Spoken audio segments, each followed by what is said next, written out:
ნიდერლანდების სამეფოს ქალაქ ლეიდენის 4 უმსხვილესმა გალერეამ ქართველი მხატვრებისა და ფოტოგრაფების ნამუშევრებს უმასპინძლა. ჰოლანდიელმა ხელოვნების მოყვარულებმა პაატა ყუფარაძის, მაკა მეძმარიაშვილის, ირინე ჩუტკერაშვილის, იური მეჭითოვის, ლელი ბლაგონრავოვას და ირმა შარიქაძის ნამუშევრები იხილეს. გამოფენები ფესტივალ იბერიას ფარგლებში გაიმართა, რომელსაც საქართველოს პირველი ლედი სანდრა ელისაბედ რულოვსი დაესწრო.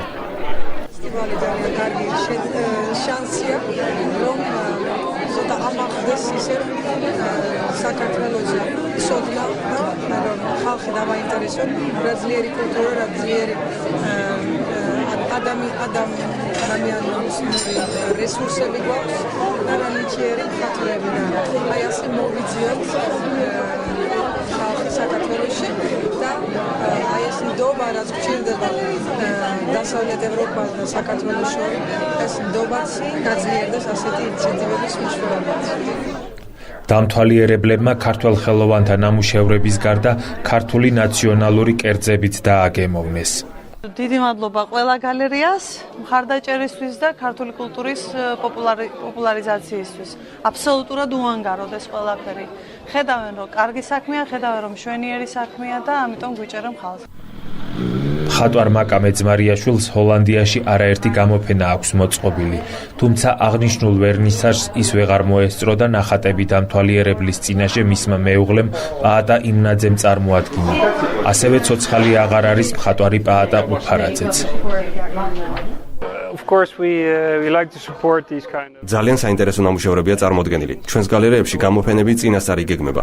ასე მოხდა ქართველი ხელოვნების ექსპოზიციის მოწყობის დროსაც. ძალიან საინტერესო ნამუშევრებია და ჩვენ ყოველთვის მზად ვართ ფართო პუბლიკას ვაჩვენოთ ქართული შედევრები. გუნდი იყო, რომელიც გაერთიანებული იყვნენ ფიროსას ხანისადმის სიყვარული, შეიძლება ასე ითქვას და აი ამას შევაქვევინა ეს პროექტი, რომელიც 2013 წელს პირველად იყო თბილისში გამოფენილი, ძალიან დიდი. საერთოდ ეს პროექტი არსებობს დიდი ზომებში. ეს ასწორებს. ეხლა ძალიან ისე მორიდებულად აქ არის წარმოდგენილი. მინდა მადლობა გადაუხადო ფესტივალს, ესეთი აქტიური პოპულარიზაციისთვის საქართველოს კულტურის და ჩვენი ლამაზი სამშობლოს სიყვარულის, იმიტომ რომ ჰოლანდიელები მე მგონი არიან მოხიბლული, მოჯადოებული ქართული პოლიფონიური სიმღერით და რუსთავის ესეთი შეხმატკბილებული ანსამბლით. ასევე თუ პატარა წვლილი შევიტანეთ ჩვენ არტისტებმა, ამ შემთხვევაში მე ჩემ თავს პირადად და იურა მეჩითოვს გულისხმობ, ჩემ მეგობარს, ჩვენ ვართ ძალიან ბედნიერი, რა თქმა უნდა, ძალიან ვიმედოვნებთ, რომ მომავალში შესაძლებელი იქნება უფრო სრულად ჩვენი პროექტების ჩვენება.